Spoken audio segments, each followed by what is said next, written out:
আমরা অত্যন্ত আশাহত।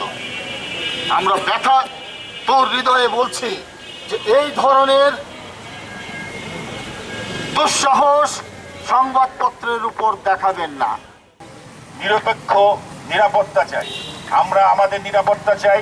আমরা যে নিরাপত্তা দিয়ে আমরা গণমাধ্যমকে এগিয়ে নিতে চাই, রাষ্ট্রের কথা বলতে চাই, বাংলাদেশের রাষ্ট্রকে আমরা সামনে এগিয়ে নিতে চাই। বিশ্বের দরবারে বাংলাদেশের রাষ্ট্রকে আমরা উন্নত শিখরে নিয়ে যেতে চাই। কারণ বাংলাদেশের যে পরিস্থিতি, এই পরিস্থিতি আমাদের সম্মিলিতভাবে আমাদেরকে মোকাবেলা করতে হবে। অন্তর্বর্তীকালীন সরকারের কাছে আমার অনুরোধ, নীলফামারী সাংবাদিকদের অনুরোধ, গতকালকে যে হামলা ন্যাক্কারজনক ঘটনাটি ঘটেছে, এই ঘটনা দ্রুত তদন্ত টিম গঠন করে বের করতে হবে কারা এই হামলা করেছে, কেন গণমাধ্যমের মুখ বন্ধ করতে চায় এই দুর্বৃত্তরা কারা। আমরা এই দুর্বৃত্তদের মুখোশ আমরা উন্মোচন করতে চাই। গতকালের যে ঘটনা, সেই ঘটনার সুজনের পক্ষ থেকে আমি নিন্দা জানাই। সারা বাংলাদেশে এই ধরনের ঘটনা যাতে না হয়। যদি এই ধরনের ঘটনা ঘটে, সংবাদপত্র যদি কণ্ঠ রোধ করা হয়, তাহলে রাষ্ট্রের তার দুটি চোখ অন্ধ হবে।